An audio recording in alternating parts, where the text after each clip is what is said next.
So close. The regular season beating down the door. All we've got left is the NFC North and the AFC North. Some heavyweights, some cupcakes, and some I have no idea what they're doing. Nutmeg. Let's get this cracking, man. Some interesting stuff going on, and the NFC North as such has turned inside out with some Micah Parsons, and now who knows what's going to happen.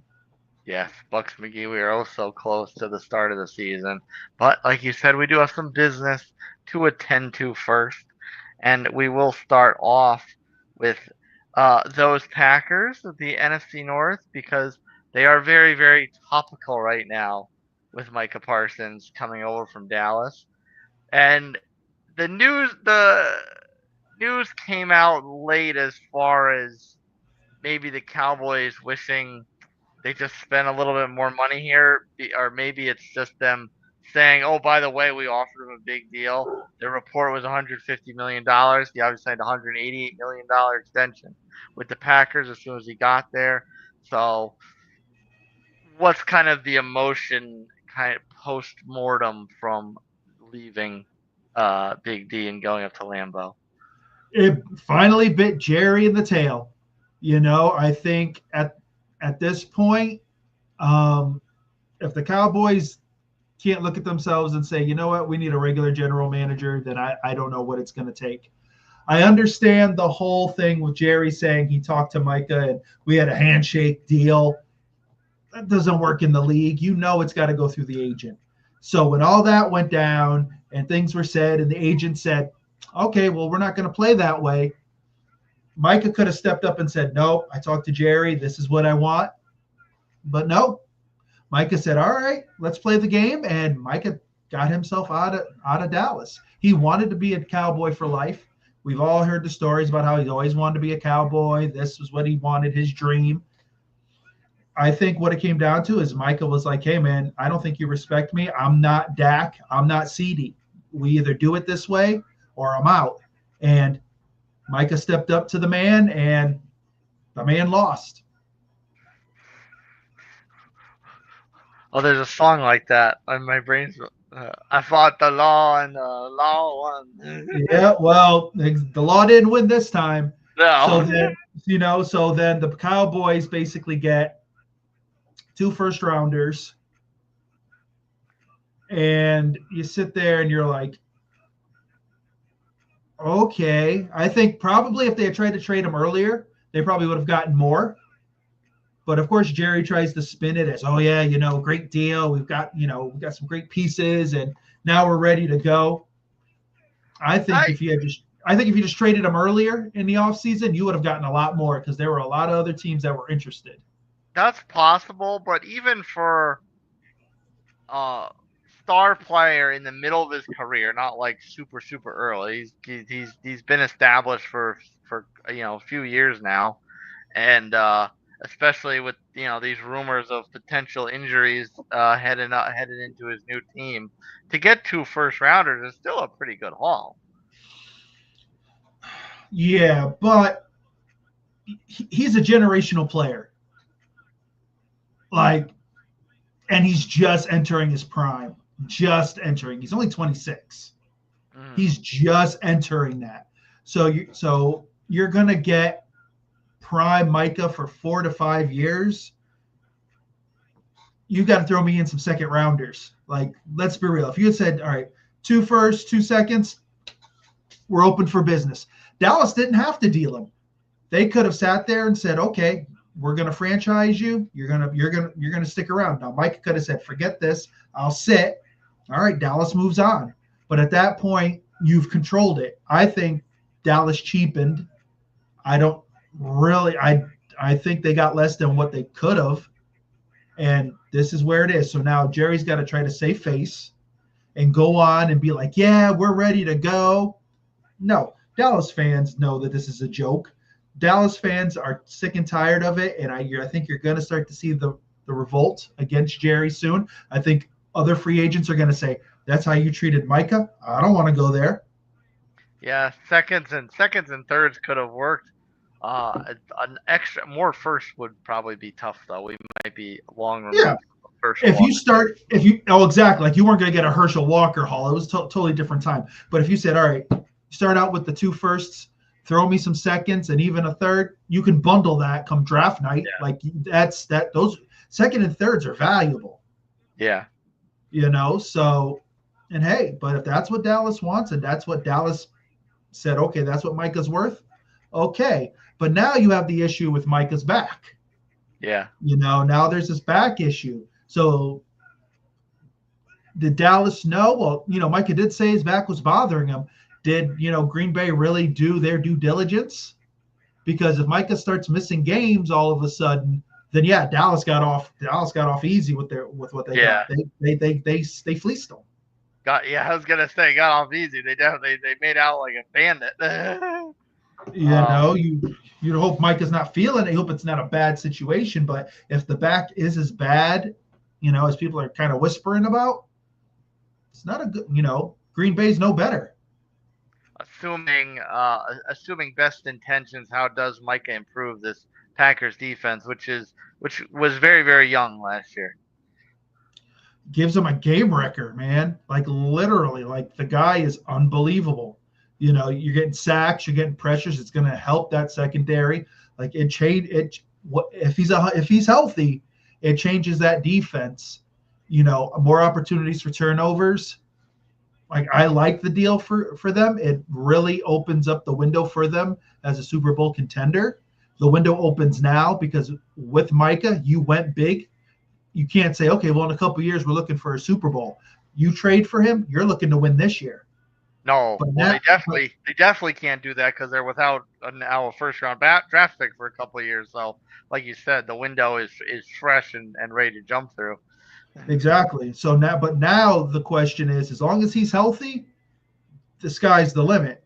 If he's limited, then you have to sit there and say, how much better are they? Now, don't forget, their wide receivers, they've got some talented wide receivers. They got a glutton of wide receivers. The issues last year were the catches.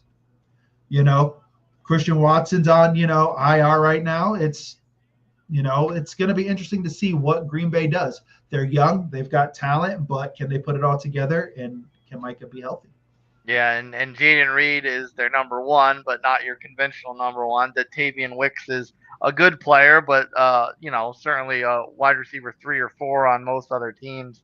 Romeo Doubs is kind of here one week and disappeared the next.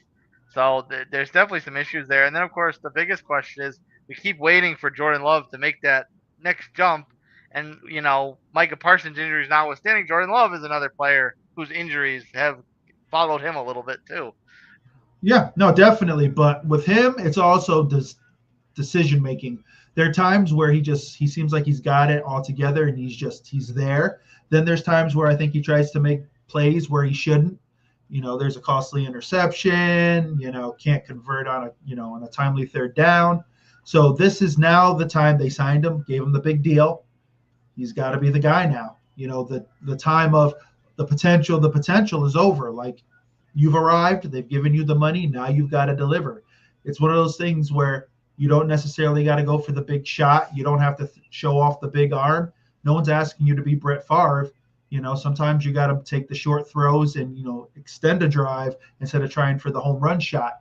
Because sometimes with those shots, interceptions and maybe he doesn't have to be the Brett Favre type of player on the field, but I think he needs to have that Brett Favre type of effect because they gambled and said goodbye to Rodgers early, and we're a couple of years past that now, and like you said, they gave him the big money. So even if he's not the same type of player Brett Favre or even Rodgers was, he needs to have the effect on the team of that franchise quarterback. Yeah, but Green Bay was smart to get rid of Rodgers when they did. We've seen what's happened now. Minus the first year, the Jets and the injury, fine, but he hasn't been the same. So it's one of those things where do you cut a guy too soon or too late? I think they knew what they had in Rodgers and it was time just to cut it. But when it comes to Love, now it's time to be smart with the ball. You don't have to make the big throw. It's let's extend the drive. Let's do what we need to do. Points are a premium, and especially in this division, You can't play around. One possession could mean a lot, could mean the division. So he's got to be able to perform at that level and cut down on the mistakes. Razor thin margins here, and they do have a lot. It's funny looking at their schedule. A lot of their divisional games are way backloaded. But for our one game to focus on here, we're gonna be a little petty and talk about that Week 4 matchup on Sunday night in Big D. Oh yeah, I think it's a pivotal matchup. One thing for the Cowboys, it's to say, okay, we let Micah go. How do we match up? Have we done enough to mitigate the loss? And can we match up? Micah, of course, wants to stick it to the boss because, he wanted to be there, didn't get offered what he felt he was worth, felt, slighted. So, yeah, you want to go back to your former team and stick it to him. But the problem is Week 4, will Micah be 100% to play? Yeah. I mean, theoretically, if this back lingers with him, we could see a situation where that's his debut, which may or may not be smart because their bye week is right after. So if that injury is lingering up to Week 4 with a bye week after, it may not be the smartest decision for Green Bay to play him there, just give him the extra week of rest into the bye. No, exactly. Why play him in Dallas? Is it just to put on the spectacle of, oh, he's back? If Micah sits there and he screams, I can play, and then 4 plays in, he pulls something and they gotta cart him out, then you basically have given away draft picks and a player for nothing. So I think the first couple games are going to be vital to see what Micah's condition is and how he's able to perform. But yeah, I think that, of course, that Dallas game is going to be must-see TV.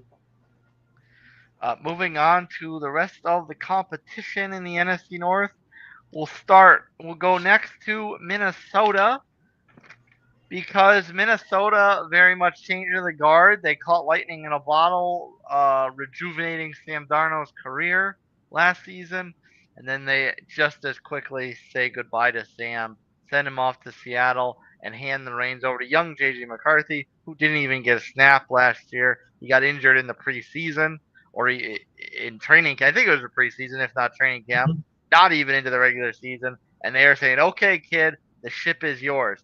Is this the right decision as far as just handing over to the kid who has proven nothing? Well, he was what, a top 10, top 12 pick. At this point, if you were gonna take a quarterback, that was your thought process. Sam was gonna be the stopgap, and JJ was gonna be the guy. No one at all thought that Sam was going to perform like he did last year. All the kudos to him. But, the pressure's on him to do that in Seattle now. Minnesota, I think, feels like, okay, well, this is what we were going to do anyways, so let's just, go on with our plan. They weren't going to pay Sam that kind of money when you had McCarthy rare and, back ready to go. They really believe in what he offers. So now you're going to see if the Minnesota brain trust was smart in their decision. And a lot of that trust in the brain trust is also the fact that they've got their head coach is the quarterback guru, Kevin O'Connell. Oh yeah, and that's great. And everyone knows JJ when he was in college. It wasn't like he was throwing the ball all over the yard. They were a run first team. Minnesota's run game is decent.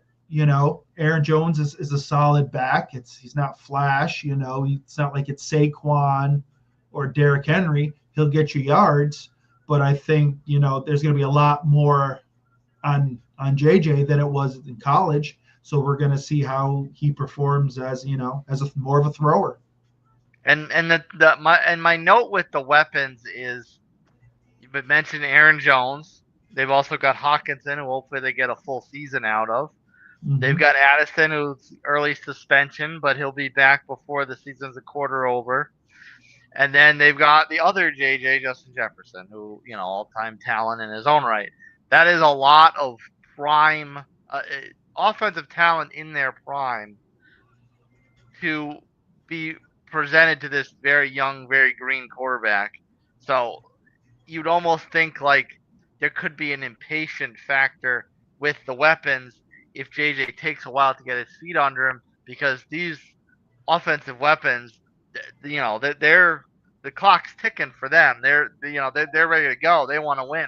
They don't want to wait for a young guy to get going. Yeah, but I think the weapons are young enough where it's like, okay, we've got a couple years before, you're sitting there looking at, some guys are on the other side of their career. This is what Minnesota wants. They feel that JJ is more than capable of taking the reins and leading this offense. I think if Minnesota knew what they had in Sam, going into last season, he still would have been the starter this year. But literally, they didn't know. He was the stopgap. He was going to be the guy that JJ was going to learn from, and they were going to move on. Like I said, Sam was great till the end of the season, and it kind of fell apart. So you look at that and say, okay, they probably feel comfortable in what they did. But yeah, JJ has to perform. Like, he's going to have a small amount of room for mistake. If they end up, starting the season 3-5 or something like that, and they just struggle, they'll have one more year where they can kind of say, okay, JJ's got it. If JJ can't perform next year, then they're going to sit there and say, okay, well, now we've got to figure this out. Do you think it's a benefit to a young quarterback to have that type of quality of offensive weapons in front of you to just kind of be yourself and sling it? Or do you think it's more pressure because I've got all these amazing offensive weapons in front of me, I have to take advantage of them, otherwise, people are going to start to get impatient? No, I think it's the fans, the coaches, whatever. No, I think it's a plus because, those guys can come to you and say, hey, this is where I want the ball. This is where I perform best. You can sit there and talk to the young guy. He can kind of figure out what his weapon's like, where he needs to put the ball, what he should do in certain situations, because those guys have knowledge. So they're going to help him grow. When you're throwing to Jay Jettas, and Hawkinson and things like that, these guys, they're not old. These guys are in their prime, so they know what they like. They know where the ball needs to be.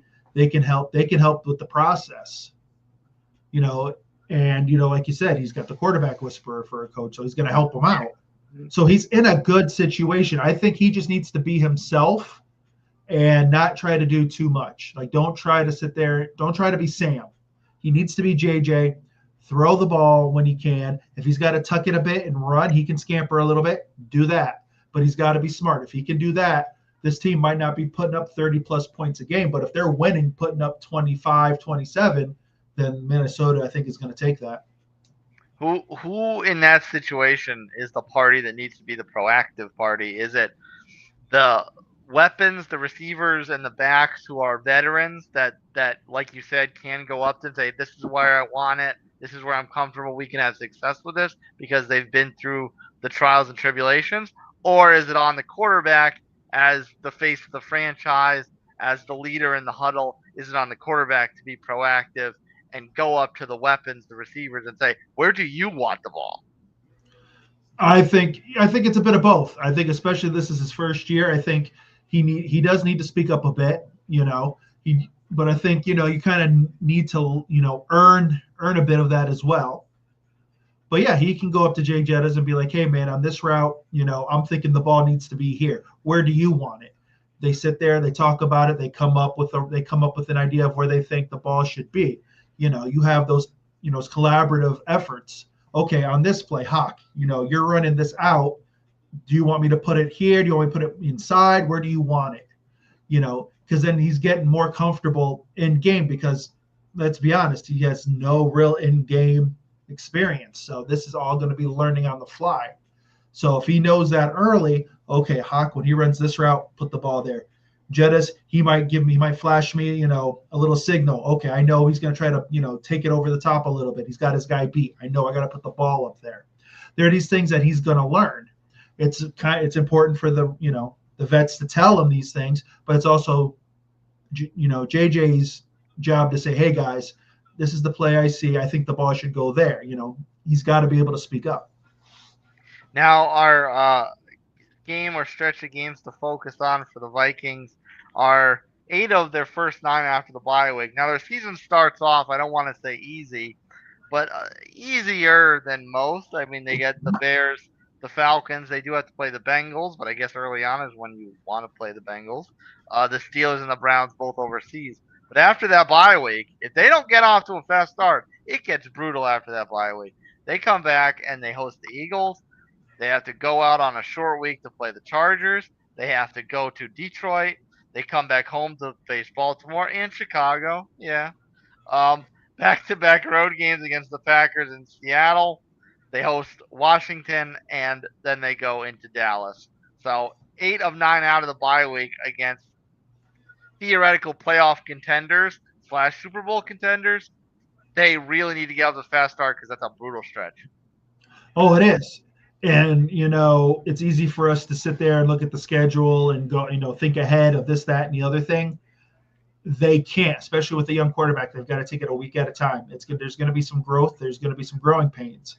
You're going to probably have to lean on your defense a little bit more to, get you some key stops. That defense is a solid defense. Yeah. So it's going to be one of those things where trial by fire. There may be some stretches where JJ just looks good, and it's like, yeah, this is the reason why we drafted you as high. There may be some games where it's like, I don't know what happened. It just fell apart. But I think the run game is going to be vital, the short game. Tight ends in this situation are always your best friends, and then go from there. I mean, you could almost argue that defense might be the best defense in this division, barring Micah Parsons having, some extra existential effect on the Packers. You could argue right now on paper the Vikings defense is the best in the division, and a solid defense and quality running game could be a rookie quarterback's best friend. So JJ really could be in positions to have success because of that defense. No, exactly. And with all these teams in this division, you have to win the games you're supposed to win, because literally the division can be decided by literally one game this year. That's how good these teams are. So I think they're really going to work with JJ, and it's just one game at a time. Make sure the defense is playing as best it can. And once they hit that stretch, you just hope for the best. Yeah. As we move on to lately the kings of this division, that is the Detroit Lions. They have quite the little facelift in their organization. They finally lose both of their heralded coordinators. Ben Johnson goes to Chicago. Aaron Glenn goes to the Jets. And I almost thought that the comparison came to me late, because the Eagles were in this situation where they had very, very heralded coordinators getting a lot of head coaching praise. They got to a Super Bowl with them both, didn't win, but then they both left to, chase glory, and the Eagles wound up winning a Super Bowl. So we have a similar situation here where, yeah, the Lions didn't want to lose these guys that were leaders of those units, but could it open up a similar situation that the Eagles faced, where now maybe the Lions are on the brink of the Super Bowl they've been chasing? You could say that, but here's the thing: the Eagles were in an easier division. Like, let's be honest. Like, I think the Eagles kind of had an easier path. Let's be real. If you think about the NFC East compared to the North, Detroit's going to have to be on point. Like I said, all these teams, a couple losses, especially division losses, could be the kiss of death. So yeah, you could sit there and say, these guys leave. You got to, two guys, coming in. This could be, a new voice. This could be, what they need. It may just blow up and be like, nope. With the offense, it could be a situation where Ben just had that mind and the new guy just doesn't have it. That, if him and Goff, aren't there like him and Ben were, there could be some issues. It's a wait and see. They have the weapons. The big thing down the stretch for the Lions was health. Their defense was the walking wounded. They had like 10 or 12 guys on IR. It just was a mess. Hutch is back. Everyone seems to be 100% healthy for the most part, so they're full strength. So I think, they're going to be okay. It's going to be interesting. I think it's just a different dynamic because of the division. What kind of effect can you see as most prominent, or the ones that are most intriguing to watch for as far as how the offense works? Jared Goff, he's kind of like retooled himself in people's mind to be one of these headline quarterbacks in the NFL under Ben Johnson. So now without Ben Johnson, do we see Jared Goff as like turned a leaf and this is who he is and he can put up the same numbers as the new guy? Or does he regress to kind of Rams Jared Goff where he was a glorified game manager? We also have the receivers where Amon-Ra St. Brown, you would think quarterback receiver, they're going to be on the same page all the time, but the new guy may want to work in Jameson Williams, Caleb Raymond, the rookies they drafted, that sort of thing. And then, of course, we have the running game. They're kind of two-headed punch, but do they finally start to move away from Montgomery and give the reins to Gibbs full time? What's kind of the biggest storyline as far as how the offense shifts post Ben Johnson? I don't know if it shifts. I think the only real difference is at running back. I think Gibbs is going to take more of the snaps. I think he's going to be more of the lead guy. And Montgomery is going to be that secondary guy. So basically, Gibbs is going to be Batman and Montgomery will be Robin. Don't forget, Montgomery was getting banged up a bit towards the end. So I think that's what they're going to go with. Maybe some more specialty play, packages for Montgomery. It's just, what it is. The way that Gibbs has developed, he needs to have the ball in his hands more. And, don't forget Laporta at tight end, great talent. So I think the offense, I don't think is going to skip a beat or anything like that. I think they're going to be on point. I think this offense is almost going to be what it was last year. I don't think they're going to change that much from what Ben was doing. There might be a couple of wrinkles here and there because when the new guy comes in, he changes a few things. But I think this offense stays the same. They're probably going to try to get some of these young receivers in a little bit more. And if they can, then this offense is completely stacked. The real question is going to be, will the defense stay healthy? That's what they need. Their defense, especially the secondary, needs to stay healthy. If that can happen, then there's no doubt that this team could be playing in the NFC Championship at the least. Yeah, like you said, and like you said with the the new guy, establish his own identity on the team, and make you say this is my unit now. It's not Ben's anymore. Yeah, but sometimes you go with if it ain't broke, don't try to fix it. If he was under Ben, he's like, okay, well, we're going to continue to work with this. I'm going to throw in some of my wrinkles, but the core of it is going to be what we're used to, what we do. Yeah, but Laporta's a funny one because people expected a lot from him last year, and he kind of fell off a little bit. And people kind of forget this is talked about as one of the top tight ends in the league now, especially with Kelsey falling off with Bowers and McBride. I think it's one of those things where you have so many weapons, you're going to get the ball when you get the ball. If they didn't have, St. Brown or Gibbs, it was just Montgomery, or the other way around. If there are one or two less, offensive weapons, then Laporta's getting the ball more. It's just we have all these guys. You're going to get the ball when it's your time. But I can read between the lines, Bucks McGee. It doesn't sound like you're as concerned with the offense as much as the defense and just keeping everyone on the field. Hutchinson, namely, to pin one. Yeah, let's be real. If you look at that defense, it was at the end of the year, it was a struggle bus. Now they're all healthy. They've got talent. Let's be real. Joseph on the defense, Branch, there is talent in that secondary. Hutch on the line, they have guys. They just have to stay healthy. If they can stay healthy, they're going to be a problem. Yeah. But this is a little different because now Aaron Glenn is gone. Now I think it's a little different with defense because depending who you bring in, they may say, okay, well, we're going to change things up a little bit more. I think offensive coordinators, as long as both guys have been in the system, you kind of stick with what works. Some guys, like you said, want to kind of change things up and make a name for themselves. So this defense is going to be interesting. Are they going to kind of stay to the core of what they've done? Or is this guy going to try to change a couple things and then they find out halfway through the season, this isn't working. We need to go back to what we know. But health, to me, is the biggest thing with this defense. They stay healthy, they're right in the thick of it. And to be a little full circle here, yeah, this division, maybe even to tie it back to your point about the Eagles being in a different situation when they lost theirs because the division wasn't what this one is. The razor thin line, their finish to the season could be very, very important. And they do finish the season with 3 out of 4 on the road. And it's not the hardest, but it's not the easiest either. The last 2 are both road games. One's against the Vikings on Christmas Day, one of the part of the Netflix doubleheader, and then one's the Bears. Who knows what the Bears are going to be at that point? They could have something to prove.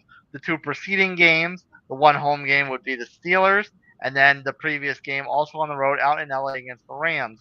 So you've got the Rams, which we expect to be good, barring Stafford's health. Where we seem to expect something out of the Vikings.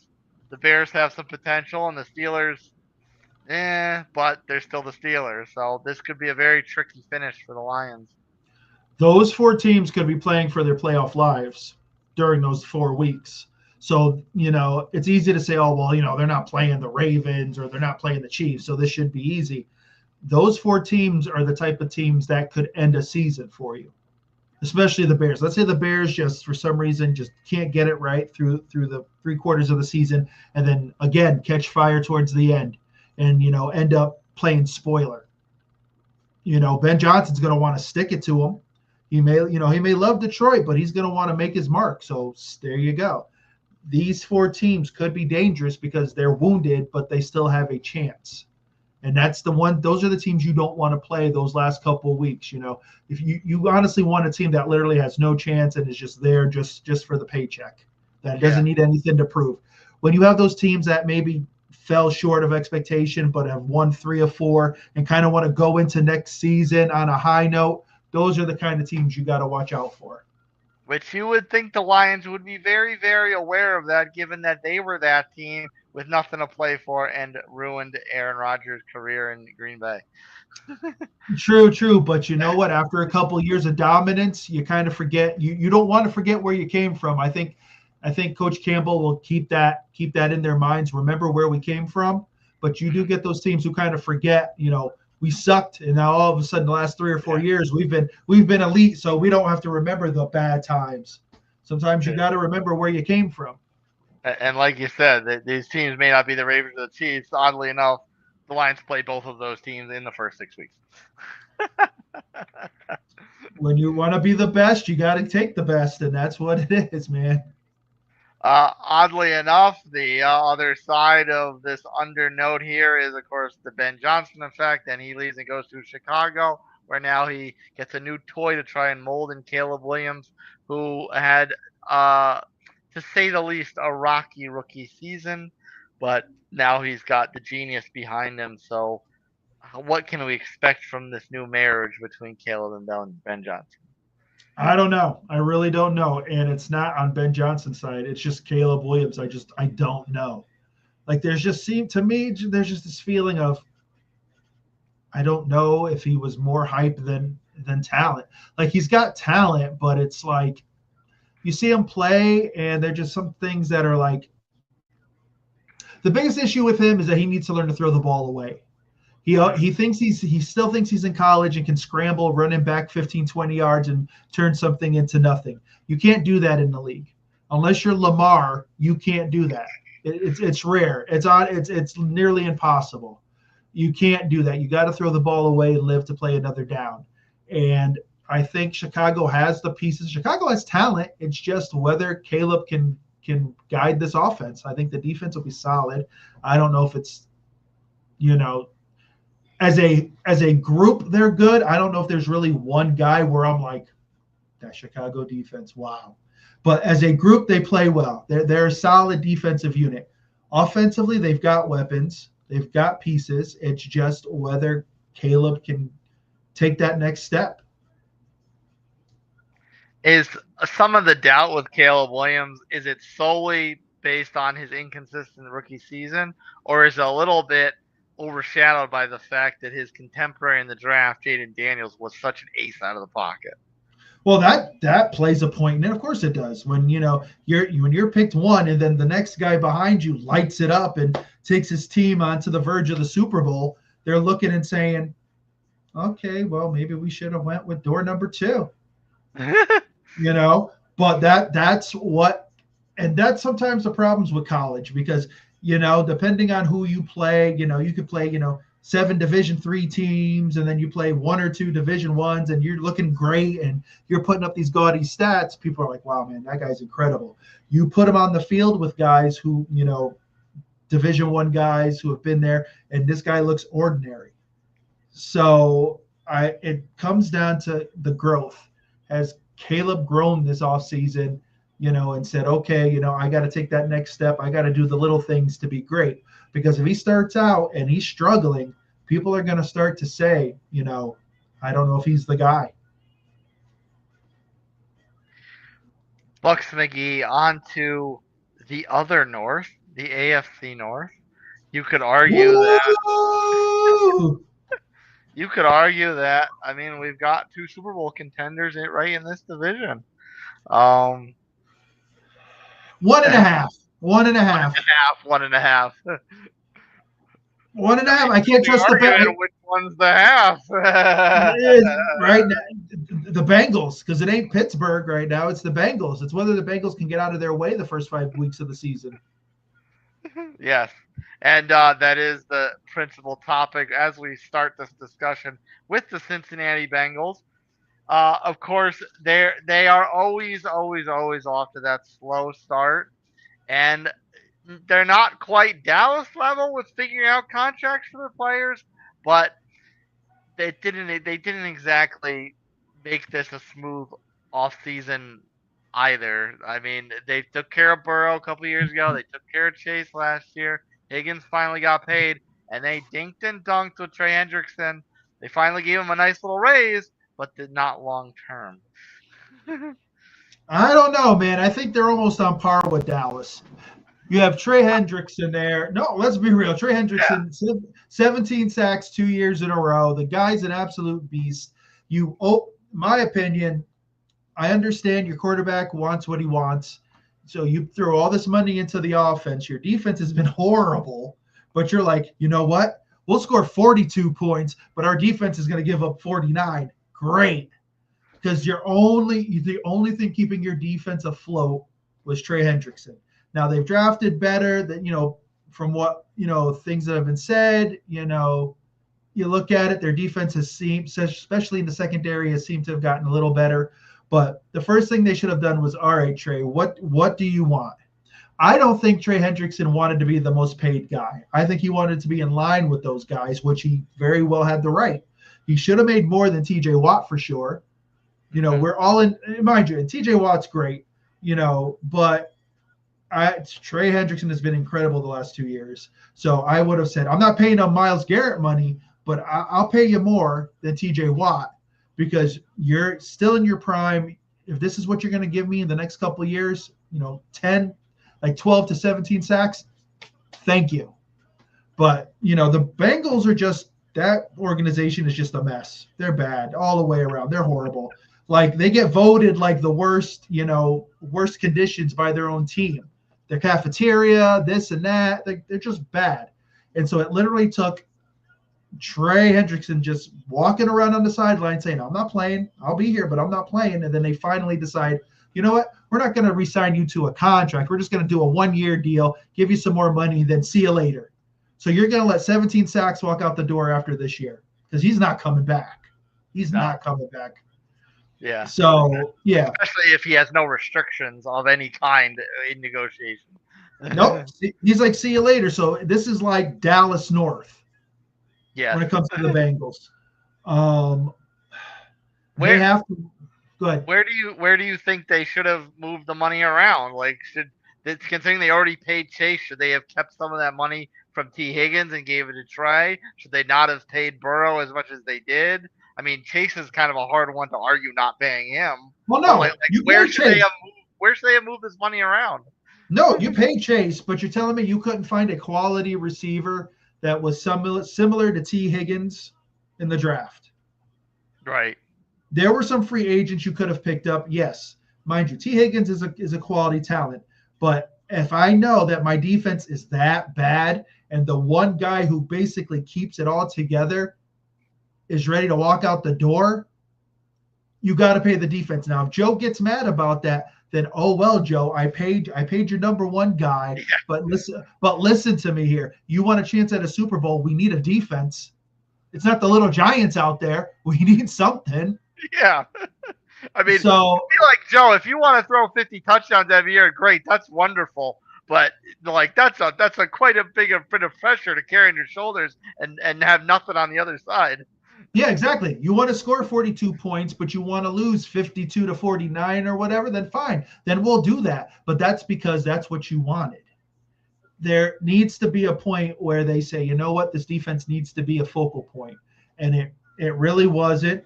This year, like I said, they've drafted some decent guys. So hopefully, these guys will help turn the page. But right now, this defense needs to be able to, hold teams to like 25 points to have it to be legit. Now, most teams you'd say, okay, hold people to 20, 22, we're good. You're saying, okay, 25, 27, then we should be good because Joe's going to put up 38. Yeah, it's funny in today's NFL, giving up 22 to 25, that's the new holding teams under 15. Yeah, that's the new almost elite. So yeah. This is what it is. And for the Bengals, they have to win early. If they start out, 1-3, 2-5, if they start out bad like they did last year, there's got to be a change at head coach. There has to be. Well, that takes us to our stretch for the Bengals. And of course, it is the start because they never get off to a fast start. You would think if there was any year they could get out of the gates hot and prime yourself for the run you go on in the middle of the season to the end of the season, this has to be the year you just burn out of the gates guns a-blazing because they start off in the dog pound, host the Jags, in Minnesota, and in Denver. Now, granted, 3 of the 4 on the road. Nobody necessarily wants to deal with that. But, Denver has to prove a lot in their second year off a very good season.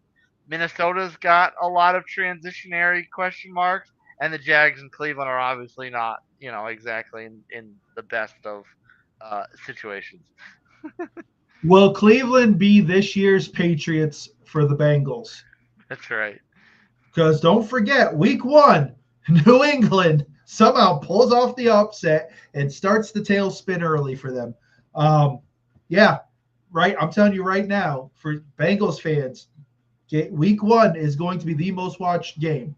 Because if some reason Joe Flacco and his geriatric self somehow with Jerry Jeudy pulls off the upset, people will be lighting jerseys on fire in Cincinnati. So literally at worst they go 2-2. That is the worst they can do.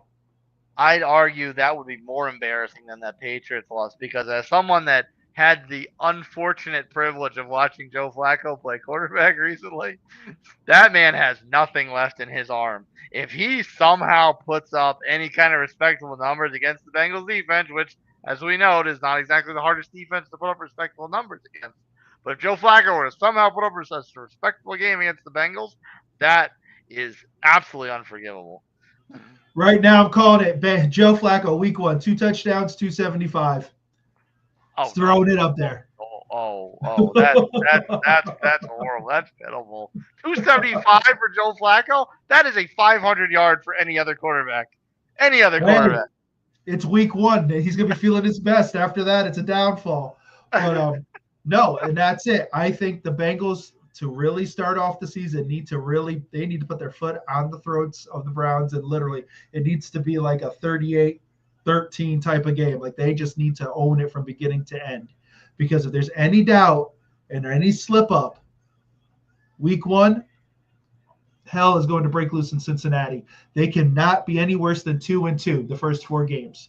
They should shoot for 3-1. Absolutely. Because I think the Vikings might be a little better, but like I said, we don't know what JJ is going to be. That would be the only game that I'm kind of like, I mean, but I'll one up you and say 3-1 should be the floor. because the next 2 games after that stretch are the Lions and Green Bay. Like you need to be 3-1 going into those 2 games. Need to be. Do you think they win either of those games? If you had to pick one that they win based on what their defense has been. I think they've got a better shot, and this is weird because it's the road game, but I think they would have a better shot beating the Packers than the Lions, because if their defense has no improvement, even with the new coordinators in Detroit, there's no way they hold the Lions offense to, anything under 35. Yeah, that's what I would have said. I would have said that I think the Packers, and I think the X factor is now, and it's weird to say Micah Parsons, just depending on what happens and such. I think that plays a massive part in it. But yeah, I don't know. I honestly, because I can't trust Cincinnati. That's why they're the half. Right. They're the half. I can't trust them. Now, if they bust out 4-0 and they're on fire and Joe's throwing for 450 and just lighting it up, then I'm like, okay. And the defense is kind of holding people to 24, 25 points and they're blowing them out. Okay, then maybe now I've got to revisit it, because after week 4, you kind of figure that's what the team is. Yeah. At its core, that's what it is. Yes, some teams turn it on late in the season somehow, but I need to see at least 3-1 out of this team before I can give them any chance at the next 2. Ethan's Beer and Vinyl, thanks for hanging out with us. The fantasy drafts are set. That's what it is. Yeah, man. Yeah, the Nutmeg, you're a quality scorer there at that fantasy, huh? Yahoo loves you. Yahoo. Well, I always feel like Yahoo hates me because I always draft a lot of rookies. You're looking long term. You're thinking long term progressions. Well, I got you. If it's a dynasty league, sure, but even I try to find the rookies that people are sleeping on, but that are gonna play a lot their first year. Gotcha. Understandable. The gems. That's what you call them. The gems. That's it. I like it. Well, Bucks McGee, it's funny you say you can't trust the Bengals, and I can't say you're wrong with that. And that's why they're the half vote of Super Bowl contenders in this division. But it's funny because the Ravens, this is a team that I also have trouble trusting, because how many years are the Ravens going to go before they even get to the title game, before they even win a playoff game sometimes, let alone really contend for a Super Bowl? I'd almost say the Ravens have as much doubt as far as being trusted as the Bengals do. The Ravens make the playoffs. That's my answer. But the Ravens make the playoffs. At that point, there's nothing else that can be said. If they bottom out in the first round, they're in the same place as the Bengals anyway. But at least they get there. At least throughout the season they perform, right? The Bengals stumble through, and then you sit there, oh man, week 16, maybe they need 8 teams to lose, 7 teams to tie, and 4 to do this and that before they even have a chance. No. I'm not giving the Ravens a pass, but I can sit there and say, you know what? At least I know come playoff time, I can take a pen and write them in. A pen, a Sharpie even. Exactly. With the Bengals, it's like not even a pencil. It's one of those pencils with the click. And it breaks when you're right. That's how good they are. Okay, so unfortunately, the Ravens are slightly better. I find it slightly amusing that Tom Brady's biggest fan is defending a first and second round flameout year over year. You know what? Because there's no one else for me to root for. When you've been spoiled by the greatest of all time, you got to pick your poisons here. And in the AFC North, it's Lamar. You got to take him because there ain't nothing else. Is there? Where is the pressure with Baltimore greatly on? Is it on Lamar? It's on everybody. It is on everybody, from the towel boy to the freaking Gatorade girl. Everybody. This is a Super Bowl or bust situation. If they don't make it this year, then at that point, no one should fear them. No one should care. This is it. right now. The way the Chiefs are now, there's doubt there. You still have Buffalo right now. See, people will tell you 1A and 1B, Buffalo and the Ravens. If the Ravens can't get it together and at least get to the game this year, it's over. No one cares. Yeah, no Super Bowl appearance this year, and the Ravens are the. Yep, exactly. At that point, they are just there. You can't trust. At that point, you truly can't trust them, and you can't give them any kind of fraction of the doubt. You have to sit there and say, you know what, you guys are great in the regular season, but yeah, you guys can't make the big game with all the talent that you have. You've had the window. It's time to move on.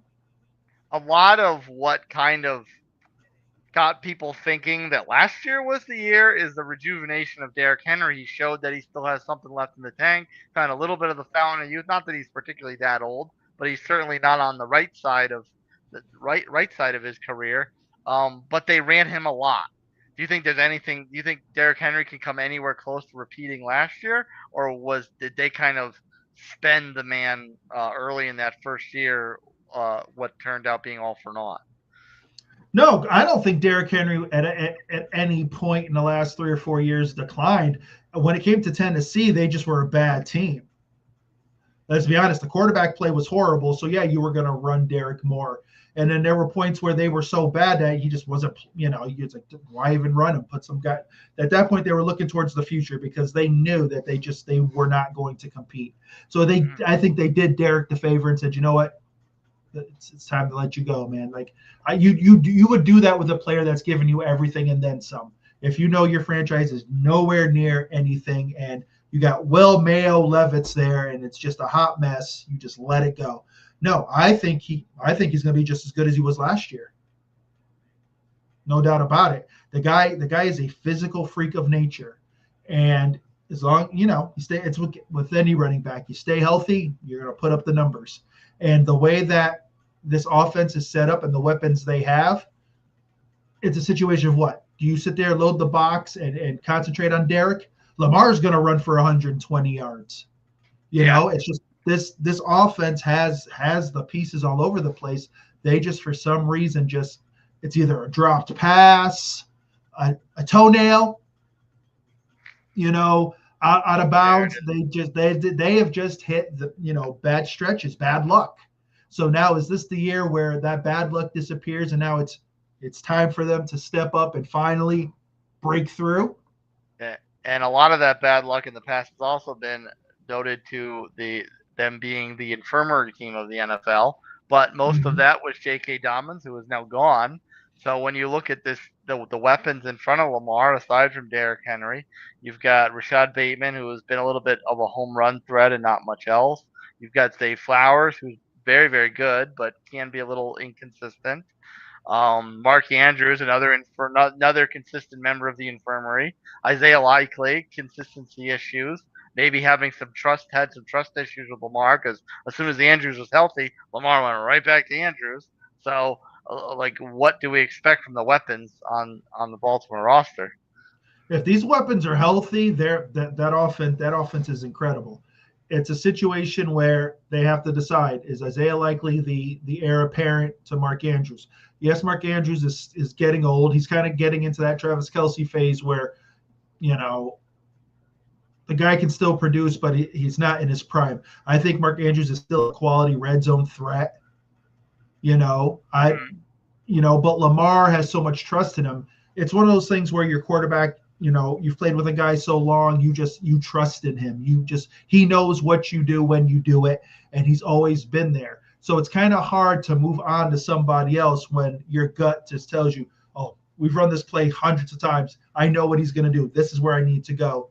And when that guy loses a step or, just doesn't have it as much anymore, you have to kind of look to see where else. Now, Lively is talented. He's like the Kyle Pitts of the North. Unicorn type talent, just can't put it together. So this year, if they think Likely is going to be the guy, you've got to put him in situations where he has to be the guy. Man, all that talent and just can't do nothing. If he played anywhere else, man, he'd be a perennial Pro Bowler. He'd be unreal. Just goes to show you don't go to Atlanta. That's where dreams go to die. Yeah, and anywhere else he would have been Jimmy Graham probably. Exactly. He'd be Jimmy Graham / Tony Gonzalez. Anywhere else, but nope. Go to Atlanta. There you go. Where the players play, except if you're a tight end. Exactly. Where you just sit the bench and you go, why is why? Like you said, you mentioned the wide receivers, talent. They've got it in all positions. They just have to put it together when they need to. And that comes at those pivotal times in the playoffs. So the Ravens, we are going to get a very early dosage of if they're ready to produce, because they are tested extremely, extremely early. Right off the bat, in primetime Sunday night, they're going up to Orchard Park to play the Bills. They get a little bit of a break, open up at home against the Browns, but then their next 4 into the bye, home against the Lions on Monday night. They go into Arrowhead, get that Chiefs game in super, super early. They're back home to play the Texans, and then they're home again to play the Rams for the bye. So Bills, Detroit, Kansas City, the Texans, and the Rams. What is the expectation for the Ravens in this? And based on your expectation for them in this, is that enough just to be like, okay, the Ravens are legit, let's start the Super Bowl? The Ravens need to beat the Bills, and they need to beat the Chiefs. It has to happen. Doesn't matter what they do against anyone else. Just win those 2 games. Right. Well, of course they got to win some other games, but there's baby steps to this whole Super Bowl thing. You gotta win the division. You gotta get your seeding right. And it's been proven. Number 1 seed basically gives you that carte blanche, to the AFC or NFC championship game. Those 3 teams, when they play each other, they got to win. So the Ravens need to beat Buffalo, and they need to beat the Chiefs. I think they need to beat the Chiefs because it's a mental thing. Mm-hmm. After that game last year, just missing out. I think at that point, the Ravens in the back of their minds always felt that they were just as good as the Chiefs. And then in watching the Chiefs, win and pull games out of their tails like you wouldn't believe, the way they won. I'm sure the Ravens sat there and said, you know what? We were like 1 play away. We should have beaten them. That could have been us. So I think that is in the back of their minds. But they know that Buffalo stands in their way. These 3 teams are going to have to beat the heck out of each other to see who ends up with that number 1 seed. So I think that's important. The Lions game, just as important. You're playing some NFC power. It's like, hey, if maybe this is a Super Bowl matchup, let us show, hey, don't sleep on us, because look what we did to the Lions. So they're tested early, but that's what happens when you want to be the man. You got to handle all the challenges. So if they can come out of this really good with maybe just 1 loss and have it not be Buffalo, Kansas City, I think they're in good shape.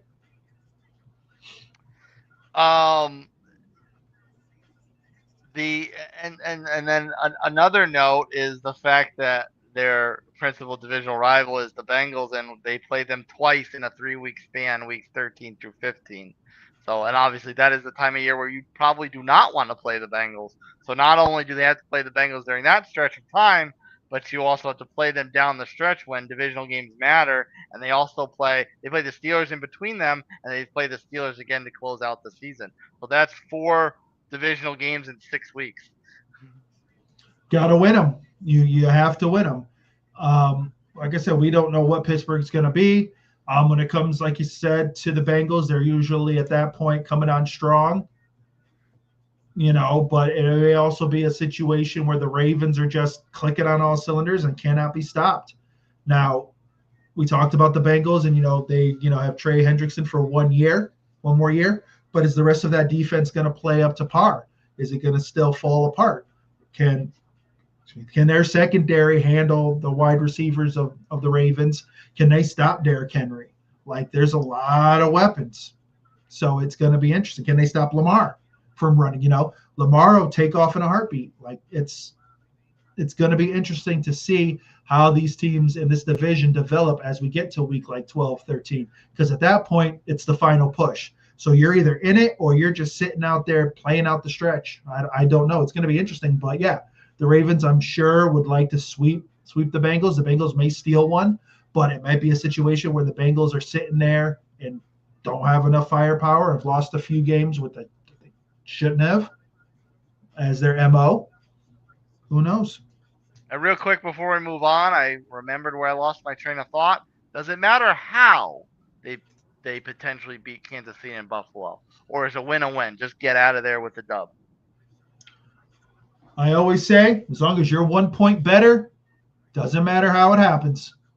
Because you know what? There aren't style points when it comes to figuring out seeding. As long as you won, you won. Who cares? Simple as that. Simple as that. Win the games. A team that tries to keep it simple but often makes things complicated. Similar enough to the player they signed with much ballyhoo this offseason and took forever to do it, even though everyone and their brother in the world could have predicted it. Aaron Rodgers and the Pittsburgh Steelers. Two topics that Bucks McGee, you love to lament on. This is such a waste of time, but I'll give it. I guess I have to give it its due. All right, so Steelers.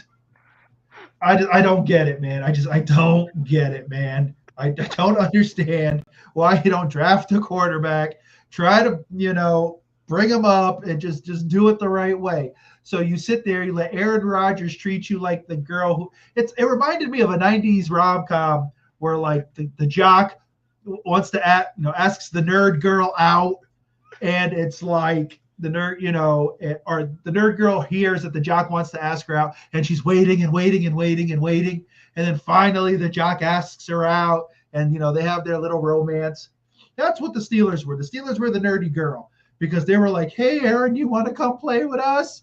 And Aaron was like, "I don't know, maybe." Like this guy really had to sit there and just string him along because there was a long line of people wanting Aaron Rodgers after that Jets fiasco. All right, come on, man. And so not only was there not a long line of suitors for him, there wasn't a long line of teams he could even go to. Most teams were pretty much set at quarterback. The Steelers looked desperate. So when they finally signed him, it was like, "Oh, Aaron Rodgers." We all were sitting there going, "Yeah, wow, we knew this was happening." Yeah. And we're like, "All right, this is another franchise that's going down the tubes." At that point, I was like, "All right, Mike Tomlin, it's finally going down because I've been waiting for it." The greatest 9-8 coach of all time is about to lose his job because I will tell you this: if they don't make the playoffs, party's over. I don't care what they say about the Rooneys and how they want to keep coaches forever. Fans are going to scream for his head.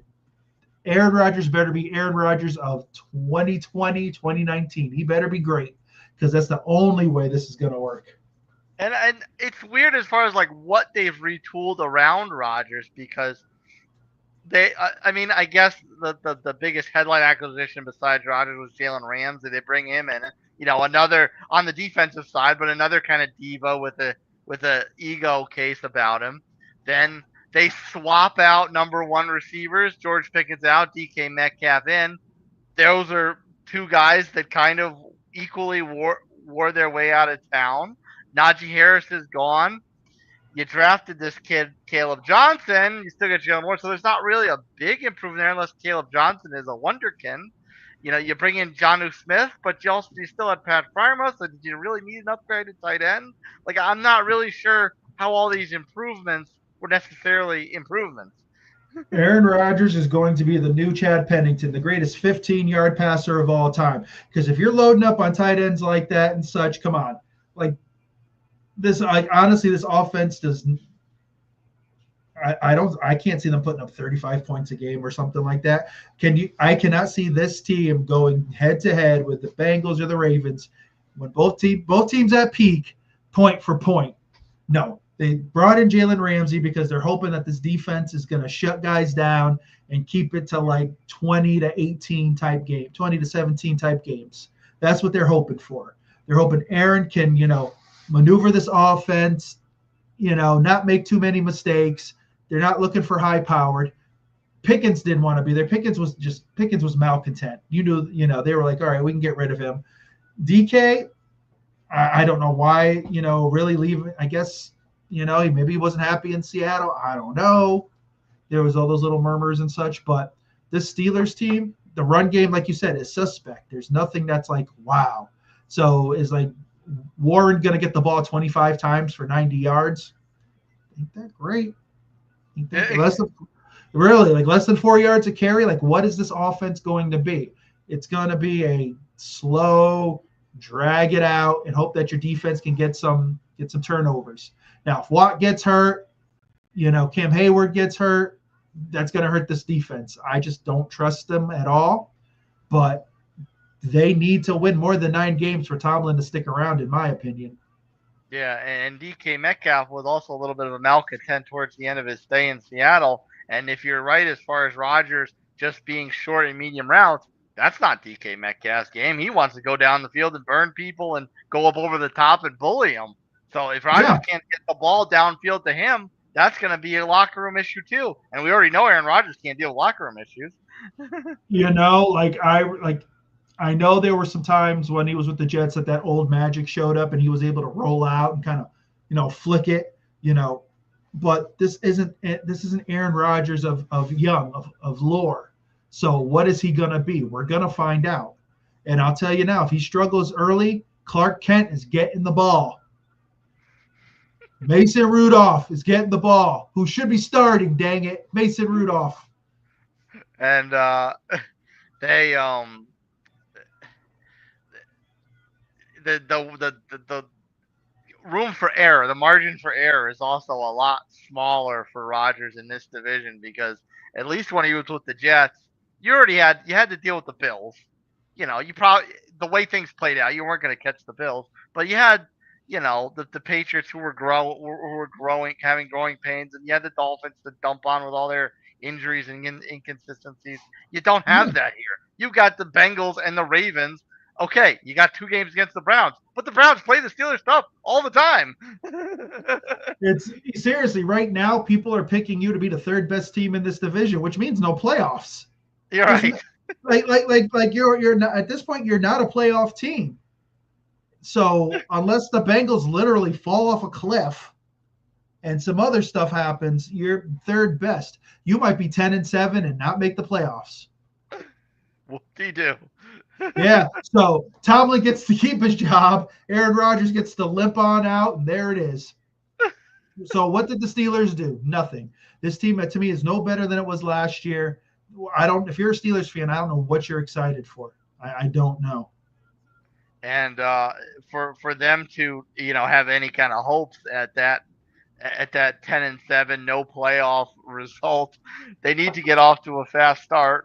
The rest, because they've got an early bye in week 5, and the rest of the schedule is weird. They've got a lot of quality opponents, but it's kind of like in between some kind of lulls in the schedule. But they need to get off to a fast start. They have they've got a revenge game for both teams in New York against the Jets. Obviously, this will be big for Rodgers. It will be also big for Justin Fields. Then they host Seattle. This is a team that's retooled. They go up to New England. This is a team that's retooled, obviously a rivalry of old. And then they go overseas to face the Vikings in Dublin. So it's not the worst start, but it's a start that they absolutely need to have success in if they have any chance at, a playoff berth.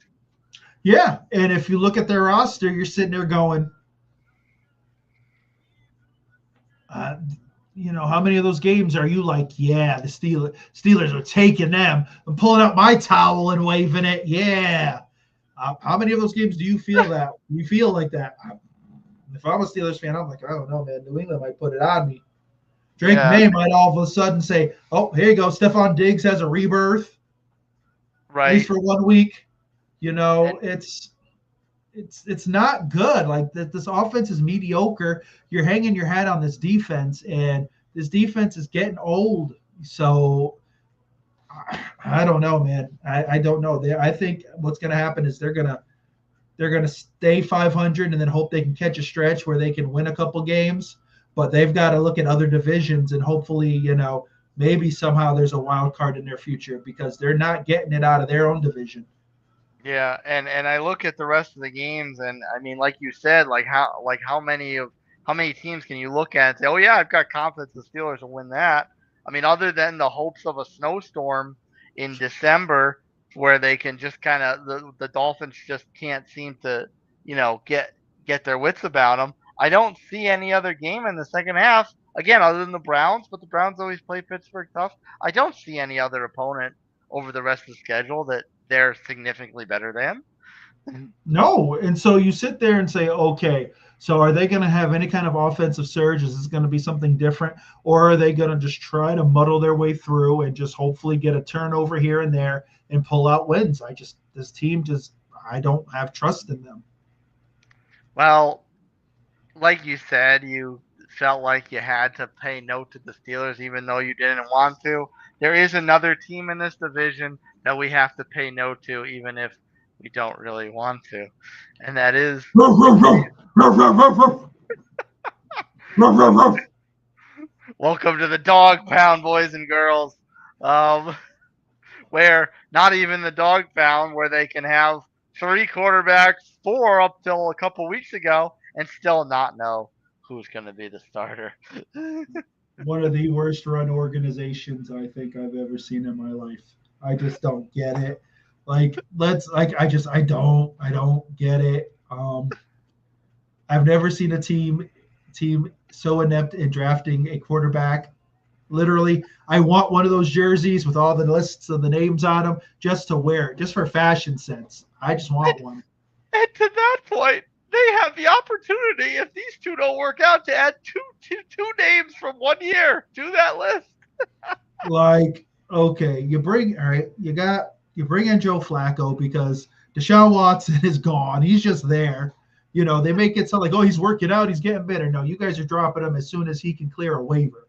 So he's gone. He's never playing in the league again. Okay, let's be real. No one is touching that man. Not even the XFL would touch him. That man might go to Canada because they feel bad for people. So he might go to Canada. You got Flacco. That was all that was available. Joe Flacco. And so then you got Dylan Gabriel. Great career in Oregon. And then maybe the greatest fall from grace we've ever seen in a draft, Shedeur Sanders. And I felt bad for the guy, but it is what it is. When your dad's Dion, I guess you just, you're going to get hurt. You're going to take it. There's just no, they are just set in quarterback purgatory for the next 5 years. What are they going to do? What are they going to do? Yeah. Unless Dylan Gabriel somehow lights it up all of a sudden and becomes the greatest diamond in the rough third rounder. Well, I don't know. And the fact that Dylan Gabriel was able to win out the 2 spot over Shedeur, and they sent Kenny Pickett out to Vegas. So, like I said, I don't have any faith that Joe Flacco has anything left in that arm. I think we could see Dylan Gabriel pretty quickly.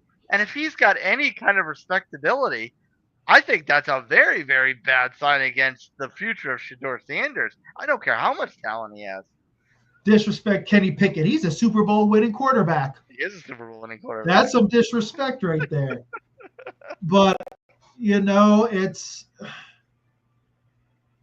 I don't know. And if you look at the offensive weapons, they're you lost think about it. You lost Chubb because, he had that horrible injury. So he's gone. Jerry Jeudy and Njoku, that's your offense. Yeah. It's thrown Ford at that one game and then nothing since. Seriously, he was like a fantasy god. We were like, ooh, he reminded me of Sonny Gray. Sonny Gray. We all remember Sonny Gray. He made the cover of Sports Illustrated. 4 touchdowns one game and then poof, gone. At least Jerome had a couple of games in the season, but exactly. He felt like that was it. So what is this offense? What is this? Their defense is still a quality defense.